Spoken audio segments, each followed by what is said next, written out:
Keep those doggies rolling right. Right. Rolling. Keep these cattle rolling. Got my ass is swollen. Right. This is Chris from Deus Ex Machina, and I'm with my lovely co-host Dave from Rampant Wolf Games. Thank you, Ivana. And we are here to talk about something controversial. And not necessarily the top 5 worst games, but the top 5 worst gaming moments of 2018. These are games or events, projects, campaigns, events that occurred in 2018, which we believe shine a negative light upon the industry and overall soil my pants. Mm-hmm. Would you agree to that? I would. How many of yours are actually for just games? Well, I was just... What we talked about earlier, I ended up swapping one in, so now it's 4 games and 1 experience. Yeah. All right. So, start off... What is with me, the trident again? Because I can't do that, too. just punching people out. Like, God, you won.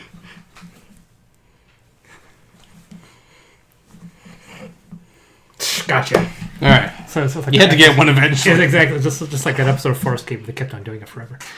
Number 5 is a controversy. Always a controversy, but a overhyped game which will vanish very quickly because I think no one's going to buy it. Mm-hmm. And that was Discover Lands Unknown by Fantasy Flight Games. Ah, yes. I did hear about that one. It was promised or hyped to be something that could compete with these. I love it when it's like, oh, it's going to be the next Die Hard or the next Star Twilight Wars, Imperium, or in form of games like this will be Twilight Imperium killer or a Gloomhaven killer, and it never is, despite the fact that I think those games are not 100% perfect. I think Madara will be a Gloomhaven killer. Excuse me. We'll see. But of course, with Discover Lands Unknown, they went after Seventh Continent. They said it's a Seventh Continent killer. And the idea, the fact that every game would be slightly different, almost in the same gimmick we saw with Keyforge, that every deck was going to be unique. Discover Lands Unknown would be unique because it's going to intermix these different maps. And it turns out it's a mess. It's not a very good game, which means I will sincerely doubt we're going to see any expansions for this.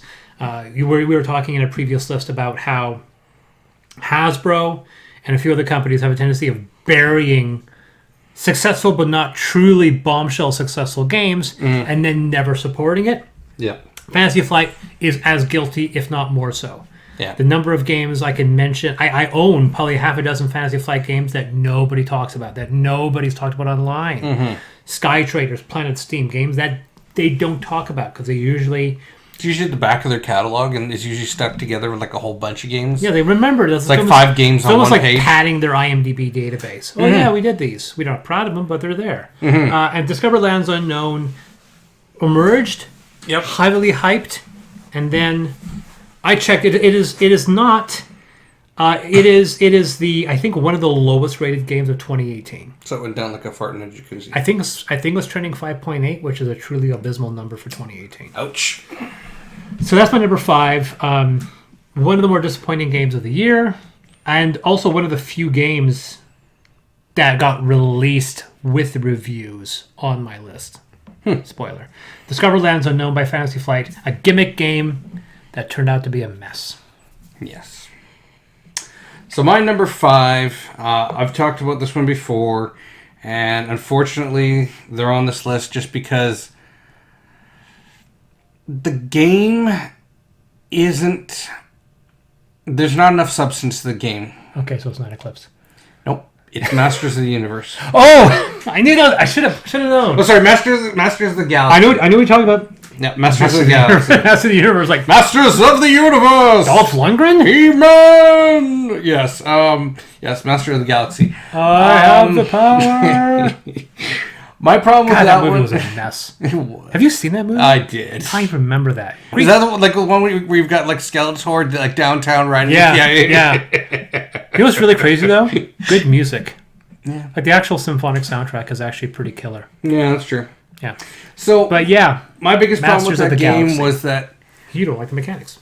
Well, they give you cubes Here we go. from the bag that are your trade routes, they're your population. But I'm just going to fade this to the other 3 rants because it's so... I'm okay with using games. I'm going to borrow this game and then we're going to play it and I'm going to go, this game. You can borrow it, absolutely.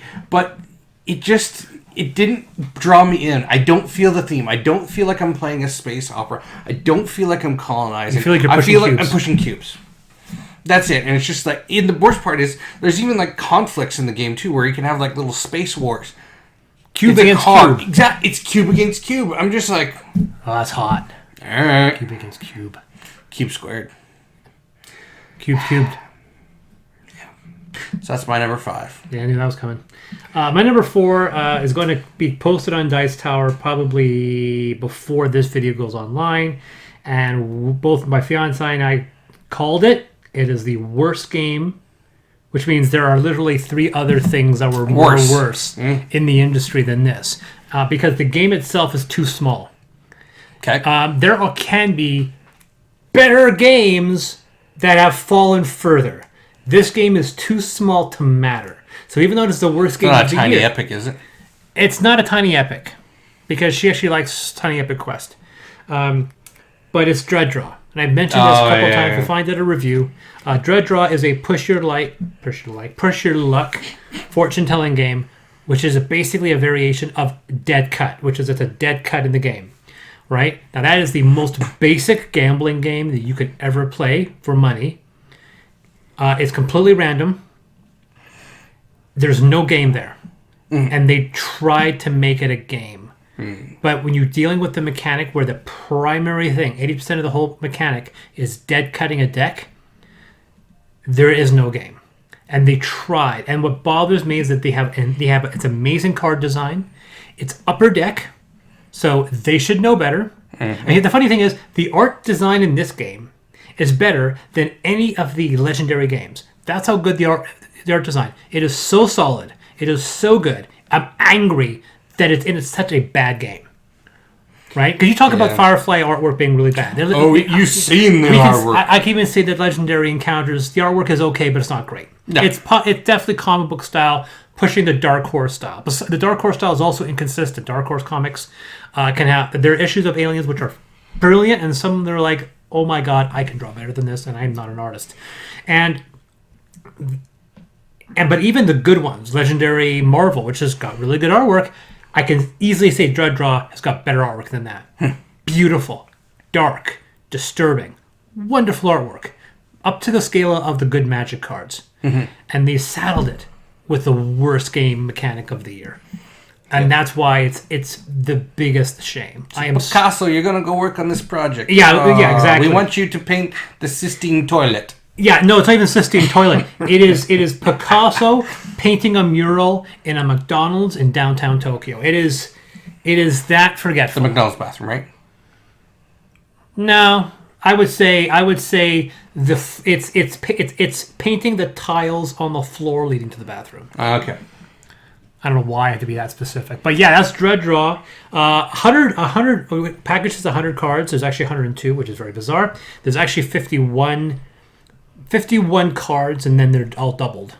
Right? So there's 51 cards in a box that can hold about 400 cards. That'll never get full.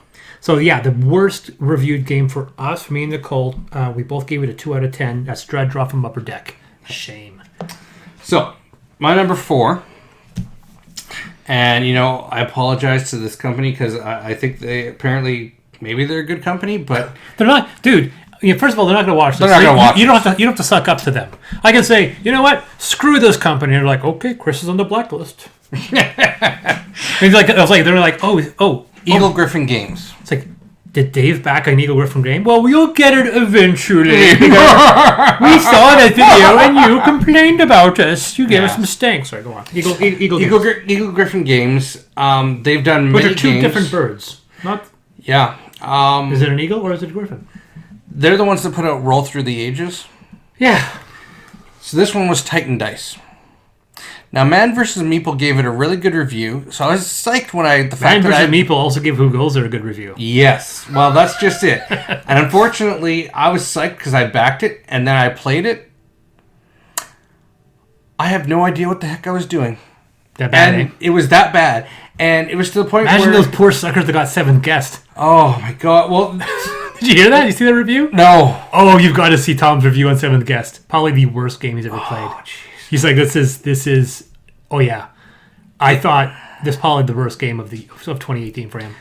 Well, this game was so bad. Well, it will be for 2019 because what ended up happening was the rules are missing stuff. So people were just like, okay, so now what do I do? Badly printed rules. Well, no, it's not even that. It's just there's no point to it. It's such a bad game. It's like you're trying to capture all these titans. With dice. So it's like, okay, so I roll. It's Yahtzee. There's a lot of games that mimic Yahtzee and can do it a good way. But not like almost every roll and move game is by its core ripping off Yahtzee in some capacity. Yeah, but this is like really bad Yahtzee. It's just, I'll have to lend it to you because it's bad. It's like I'm going to lend you all my bad games. Well, because maybe I'm playing them wrong, or maybe you'll like them. But didn't you play a game initially that I liked and you really didn't care for, and you were thinking you were going to try it again that you had a bad... I don't remember what game that was that you played in 2018 and you played initially and you didn't enjoy it, and I figured maybe... I can't remember. I'm sure it'll come to us. Yeah, probably.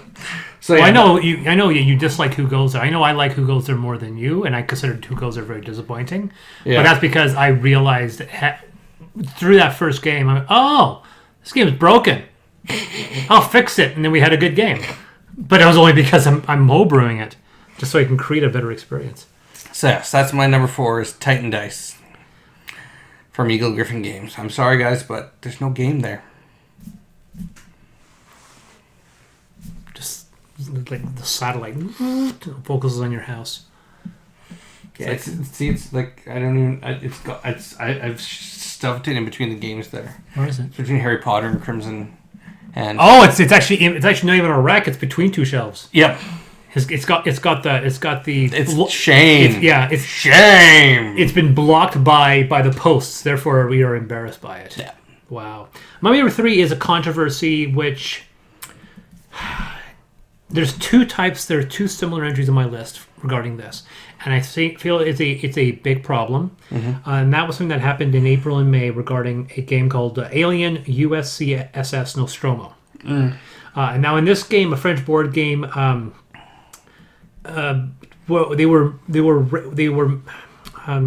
was a company called Wonder Dice, mm-hmm. and Wonder Dice was releasing a game called Nostromo.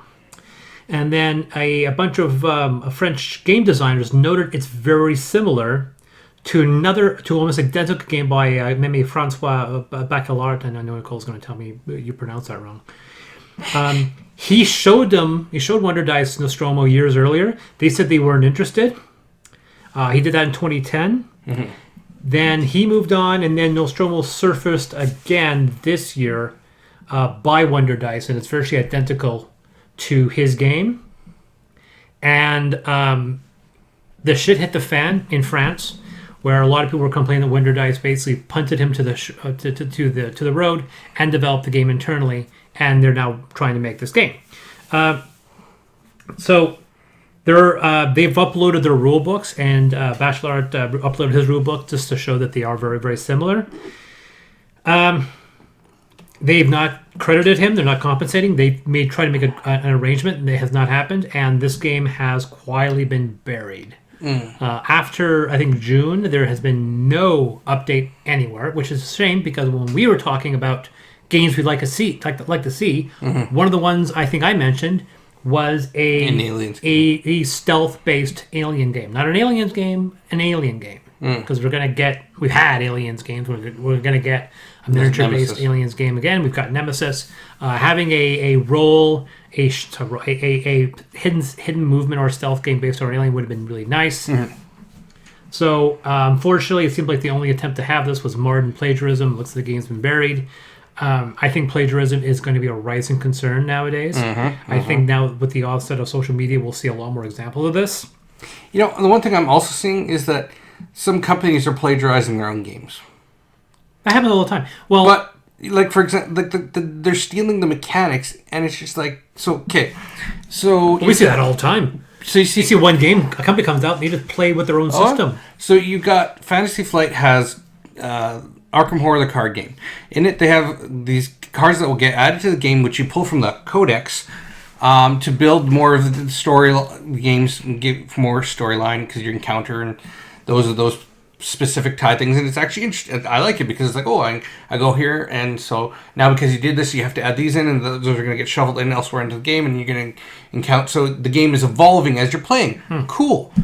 They did the exact same thing with Fallout, which I don't hate, but it's just like, If it ain't broke, don't fix it. yeah, it's just It's almost like recent, yeah. they're just taking the same mechanic. They're just like, oh, well, what else can we put this in? Oh, let's put it in on this. Well, as Arthur C. Clarke said, if you can't plagiarize yourself, who can you plagiarize? That's right. But yeah, it's not uncommon. Like, first of all, game mechanics can't be copyrighted. It can't be But I patented. mean, so they everyone's call it ripping the off. codex. Everyone's ripping off everybody else, right? So Oh no, they call it the archive. yeah, everyone's ripping off everybody else, and not only that, but people are ripping off their own selves. Yep. Like, I mean, they're taking. I was like, okay, this is going to work. Let's try it again. Like, I can guarantee if the game that I'm working on does well, I'll milk that, I'll modify it, and I'll make another variation because if that system works. That's the reason why I'm not a huge fan of developing role-playing games from scratch. I like building in other people's playgrounds because they've done all the heavy lifting. Mm-hmm. And that's why when somebody creates a system, they'll name it the Interlock, Fusion. Mm-hmm. And then everyone plays, and then they go, well, this game is in the Interlock series. You're like, you're not just ripping it off. No, this is in the Interlock series. Right? And then we have games. We have numerous games that have a mechanical system. They'll name it. And then they can make multiple games in that system without having to worry about having accused by... So you buy that game, oh, it's going to be functionally identical, like Legendary. Crossroads system. Crossroads is another one. We've got a second game of that finally coming out. But Legendary is a good example. You have it already? Oh my god. That was fast. So that's my that was our rant on that subject. That was your number 3. Yeah, you're number 3. All right, my number 3. It's Eclipse. It is Eclipse Second Dawn for Galaxy. You know what? If you've got a fan base that you've had for 11 years, which you listen to, then listen to them. Don't stop listening to them and say, "Hey, we're gonna redesign everything, and we're not gonna give you the chance to upgrade your original stuff so you can play it with the new tweaks. We're gonna make it completely different. So you can't use it anymore." Yeah, we're going to design the game so you have to start entirely from scratch with a new system. Exactly. I didn't back it. I backed it for $1 to see it, and then nope. Surprisingly, I backed it for $1 just to see like what was happening. Did you give them $1? Well, you know what? They have been suspiciously quiet for like 3 months. Oh, so you did back them for $1? I did back. So you're still getting all the updates. Oh yeah, well, no, because there hasn't been anything for like 3 months, or lack thereof. And I think the reason why is because a board game community, the BGG community, banded together, and they're creating something called Eclipse 1.5, which is a way of incorporating. They're taking the second edition stuff and pulling it down to edition 1, and then putting it out. Yeah, that's basically our slogan, right? If you don't like it, play the game the way you want to play it. Yep. I think I'm upset whenever, like I said, like Deep Space D6. It's a solitaire game, and a 2-player version of the game is so freaking easy. All you needed to do was add 2 cubes to the box, and a 2-player game was completely playable. He could have done that, and he didn't. I was like, dude, I figured that out in like 5 minutes. It's like, oh, you gave us multiple ships, so you can play different versions of the same game. Well, how about we have a 2-player when 2 people are playing 2 different ships? Did that not occur to you? Yeah. You gave us 4 ships. Why those extra cubes are going to be expensive. It's not like they could have got it from a different game. You could have easily made this a 2 or 3 or 4 player game. All you needed to do was add more dice, add more cards. I'm like, did you not realize this was an option? Yeah. But yeah. So no, it's frustrating when you see a very simple solution. I get really annoyed when the designer knows it as well and still decides not to do it. Yeah, exactly. He's like, oh yeah, no, this is totally a good idea. It's like we played Among the Stars for the 3rd time I won again with Nicole, and we played the homebrew rules, which were printed inside the official rules as an alternative two-player variant. Even they admit it's better, and they give the guy credit, but they still include their alternate rule, their two-player variant in the game, even though they fully admit it's inferior to the one that somebody had submitted. And the fact that I'm looking at it going, yeah, his is way better. Why in the world did you guys not think of that? Like, Yeah. sometimes you can people say, sometimes people can't think of anything. Somebody asks why you play test. Yeah. But anyway, yeah. So that was your number 3. That was my number 3. My number 2 is more of a depressing thing rather than a bad thing. It's something very simple, but I dislike it when game companies shut down. We've had a couple of shutdowns happen. One of them was Mayfair. Mayfair is actually a pretty good company. And what depresses me further is that the founder of that company died last week or 2 weeks ago. He had already left the company. I initially thought that he was still part of the company, so I was like, oh, so that's why. Like, the Mayfair might have been doing well, but he's like, I'm dying. There's no point. I'm going to sell off the company and handle my affairs. But he had left the company sometime before that. So, but yeah, it's depressing. They sold off all those assets and folded it into Asmodee, which is part of the reason why it's a number 2. Mayfair closing on its own isn't really enough to warrant number 2. It'd be like a number 4 or 5. The reason it's number 2 is that they sold all the assets to Asmodee. Which is basically the Vivendi Universal. We are seeing the Activision Blizzard, the EA, the Ubisoft of games. We're seeing Asmodee, and Fantasy Flight doing the same thing with Fantasy Flight was bought by Asmodee as well. So we're seeing this large conglomerate forming, this AAA board game publisher. And no good will come out of this. No. I really hope Asmodee slows down and they keep it, because what they've been able to accomplish is impressive, but I'm worrying that they've got too much. Yeah, I think they've got way too much. So my number 2 was Mayfair Games shut down and selling their assets to Asmodee. Okay. So number 2. What's it for you? You'll be happy. I am. Ding. As indicated by that sound effect. So number 2. Where did that bing come from? Oh, okay, right there. Sorry, I was like technology. Well, yeah, but all my technology is muted, so I'm just like, anyways. So number 2, unfortunately, and we have blasted this game. Oh, who goes there? Mercilessly this year is Who Goes There. I would say, once again, talking about what I was saying earlier about Dread Draw, I would definitely say Who Goes There is better. But I didn't put it on there. I should have. I really should have. But I didn't. My problem is it's got such a beautiful, beautiful game. Yeah. No, but there's no game. They know how to make games. Every game that they've made is beautiful. But there's no game. And that makes me sad to my core. The designer whose name I always forget does not know how to design games. Yeah. He's an amazing artist. I'm really hoping that they've stepped it up for D6. D6. I did. I couldn't. I'm hoping I played Stuffed and I was like, Stuffed is a nice simple game. It's too simple. Yeah. Well, I'm hoping it's good. But yeah, so that was... I'm not even like... Have you played the game of the initial negative? No. Really, that was it? Yeah. You had one chance and... Yeah. Well, and see, honestly, that's why I'm not even mad anymore. I am disappointed. I'm disappointed at them. It's like a whoopee cushion that you sit on and just deflates. Yeah, it's just... I mean, there's games that I'm still mad at that I own, but this one I'm just... It's kind of like that when your kid does something, like, you hear from your parents when you did something really, really dumb, and they're like, I'm not mad, I'm just disappointed. And that is honestly how I am right now with Who Goes There. I'm not mad anymore, I am just disappointed. Yeah, for me, I was trying to go... I think it was borderline between...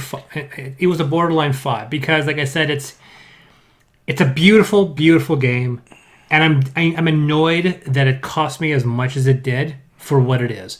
Yeah. And I'll tell you right now that with what I know now with the industry and what I know about game mechanics, I would not have backed that game. I think I should have had my head examined, because I had to have known I wasn't going to enjoy the experience. I should have known that going into it. I think I'm going to feel the same way with Nemesis. Thank God Nemesis has an official cooperative version. Yes. Because I think that if it didn't, and if it was stuck with its semi-co-op, I think that it would be on its top 5 worst moments of 2019, even though technically it might have come out in 2018, but let's admit it, it's going to be a 2019 review. It will be. But yeah, no, totally. Who Goes There is disappointing. It was borderline going into 5. Yeah. All right, number 1. All right. So my number 1 is honestly, I find it is even sadder than the Who Goes There disappointment. This is the reason why is because they had so many products that were coming out. There were pre-orders for it, and it was one of the universes that, people were really excited about. Walking Dead? Nope. Huh. And it was using the hero system. And it's called, of course, the company is Devil Pig Games going bankrupt. Oh. They had Warhammer Blackreach, which was using the Heroes of Normandy system, but with Warhammer. And I was like, yes, that is going to be so cool. Like Space Marines, and it's going to be epic. And then they just announced within the last 4 months, something was, they said, it's just not there. We're folding up shop. And it's just like, duh. And I'm just like, okay, so what happens to all the people who pre-ordered that? It's still on websites. It's still listed as coming. It's still listed as pre-order. But they've told everybody. I realized I should have put Robotech on this list. Oh. I should have done that. I realized when you had mentioned, I was like, damn, that would be number 1. No, not for me. That would be, I would put that number 2 or 3. Damn, it's been, because you just saying that, I realized Robotech was this year. That should have been 3. That would have been number 3 for me. Yeah, I would have actually. That would have pushed Alien down. I would have pushed Masters of the Galaxy off. I would have probably put it at number 4. Yeah. All right. Quick amendment. So my number 3 is. Forgot. Robotech was this year. This is research, folks. Oh, research is hard sometimes. Yeah, because the Robotech, because you mentioning that reminds me just of Robotech, and I'm like, crap, that's 2018. But it is still, Blackreach is still on websites. You can Maybe still pre-order. No, I can. No, it's okay. No, I'm going to do it. Please hold. Please hold while I take 2 seconds. I'm going to do that musical sound effect in the background. Or do you want the Jeopardy? Oh, no, I'm going to put like an actual stock. Please hold. Someone will be with you, too.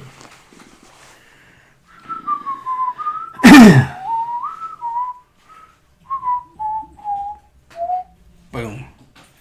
Still on their website. Wow. Actually, I don't even think it says pre-order anymore. So that no, it still says pre-order. So you can still buy it. Yeah. Yeah. But the company folded. Yeah. Or is... Let me rephrase that's 401. that. 401 just needs to update it. And once it's officially canceled, then you'll get refunded. I don't think Devil Pigs has actually fully folded, but they sent out the email to everybody saying, in their newsletter saying, just so you know, we're pretty much done. We've run out. We ran out of money. Yeah. None of our recent Kickstarters have made enough money.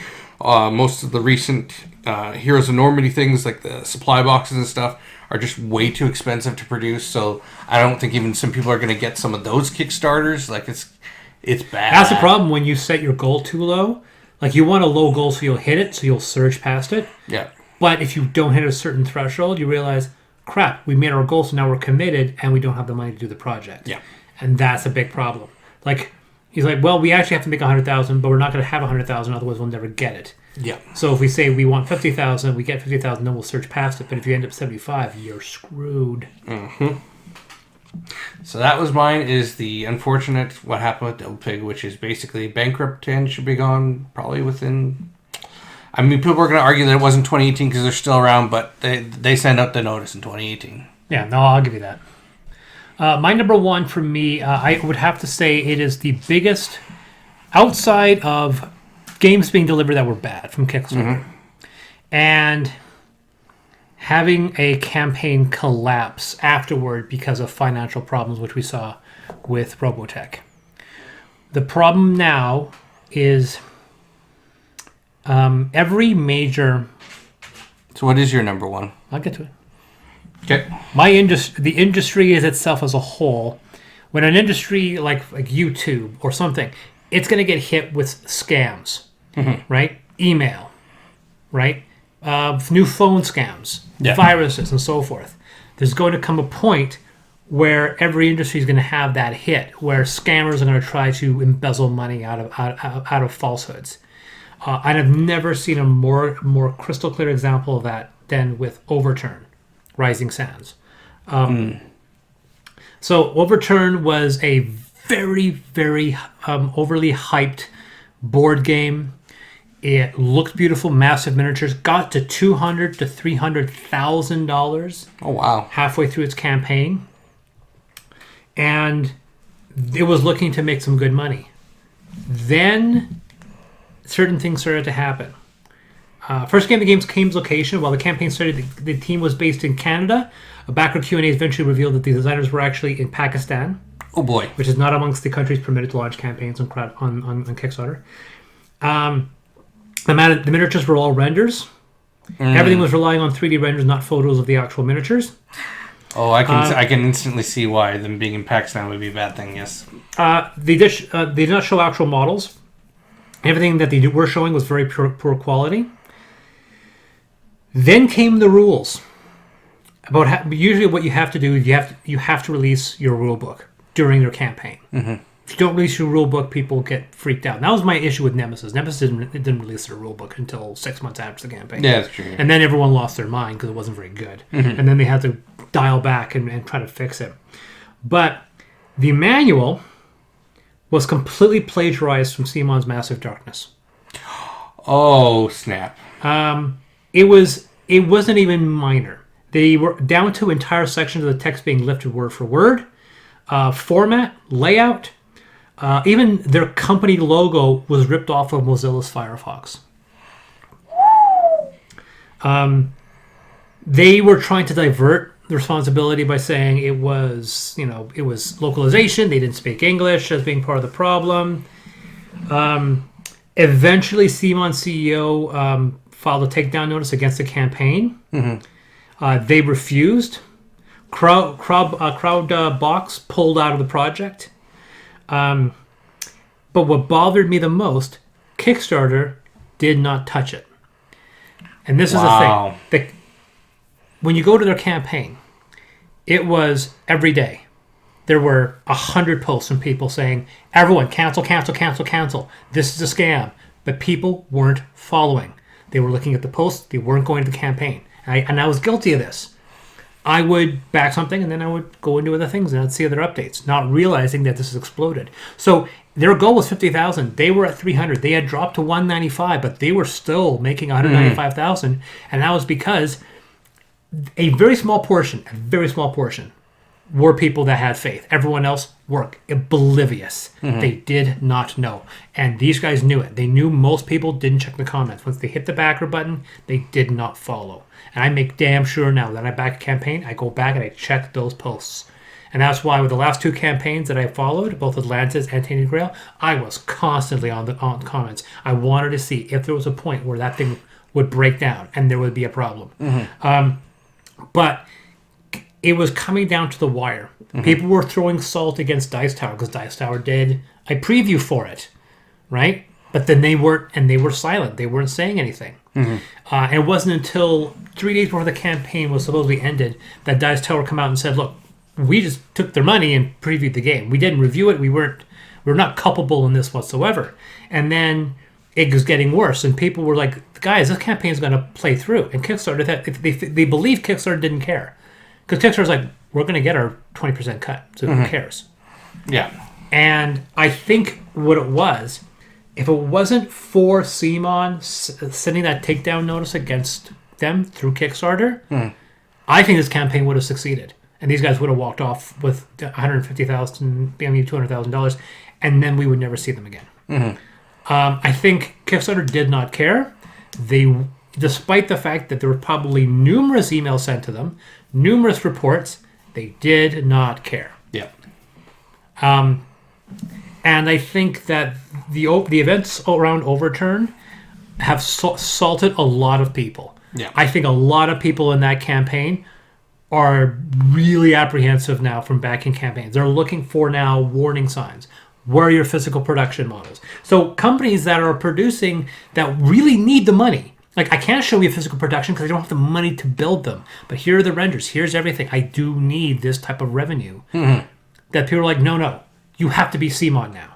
You have to be. You have to be an established game. You have to be Awake and Roll. We will not back your campaign of this gargantuan project, which you could very well be able to deliver on time and perfectly well, because we can't take the risk that you're a scammer. And I really am worried now that the events around Overturn may salt potential new companies from entering Kickstarter. Yeah, I agree. And that's why it's my number one worst moment is the Overturn Kickstarter. Yeah. I think it's a very negative indication. I think this is not the last time we're going to see I think these guys made mistakes. They looked at it and said, we shouldn't have posted that manual. We should have done a better job. And somebody's going to come down the pipe with a more convincing campaign that's not going to raise red flags, and they will clean people's clocks, and we will never see them again. Yeah.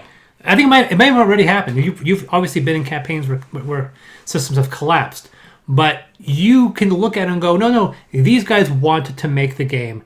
They had massive mismanagement of how much it was going to cost. Yes. The Monster in St. Louis, which I saw for sale, oddly enough, was another example where the money was mismanaged, but there was never an attempt. I think they were going to try to make that game, right? Not like Ken Whitman. Ken Whitman is a scammer, but he's a role player. This is a big budget board gamer, so it bothers me, and I think we're going to see it again in 2019. Oh yeah, I do too as well. I totally fault Flying Frog Games as one of the worst, in my opinion, of these, causing issues like this, because they got to the point where one of their campaigns was so far behind, which was which was Shadows of Brimstone, that I'm pretty sure it was 3 or 4 years behind delivery when we finally got everything, because they had so many stretch goals, and their response was, well, we got you the core games. Well, we didn't realize we were going to go this far with stretch goals, and it's taking so long to get all the extra content made. I'm sorry, but as a burgeoning designer of games, not my problem. If you don't know, you shouldn't do it. Yeah. You should be like, sorry guys, this is all there is. We know this is what we can deliver, or we think we can deliver on time. We're not going to keep putting stuff in the stretch goals, no matter how far it goes. Now, perhaps that may cut into your bottom line at the end, but I think there's a limit of how many stretch goals. You have to limit it. Yeah, it's just like what we was like. Well, you're at 200,000. Why aren't there more stretch goals? Like, we literally don't have any other ideas, and if you're promising, we promise something we can't deliver. Exactly. And and that's just it. And that is one of the biggest problems, I think, also with Kickstarter, is that those stretch goals, people expect them. And I'm gonna say I'm one of them too. They're expecting them. Yeah. You expect your stretch goals, so it's almost an entitlement thing. It's just like, I'm backing you, so I should be getting stretch goals. And at that point, you're just like, okay, and then here's the base game, and your stretch goals are like, shouldn't those little stretch goals just be in the game? We're like, no. And you're like, it should be, but we're parsing it out to make it seem like we're unlocking all these stretch goals. Yeah. Tiny Epic Games are very bad offenders of that one. Yeah. UV spot finish. UV spot. Woo!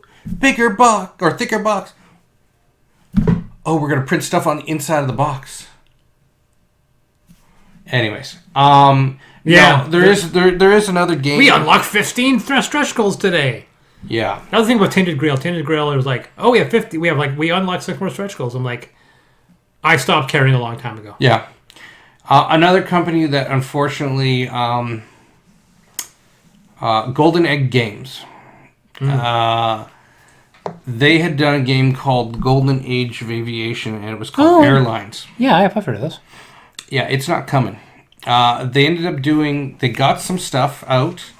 They released some of it in Europe, I guess at conventions, or maybe it was Europe got some pre-wave stuff. I can't remember exactly all the bits and pieces of it. But there was issues with the molded plastic, and so they had to redo all the plastic for the game, which bankrupted the company.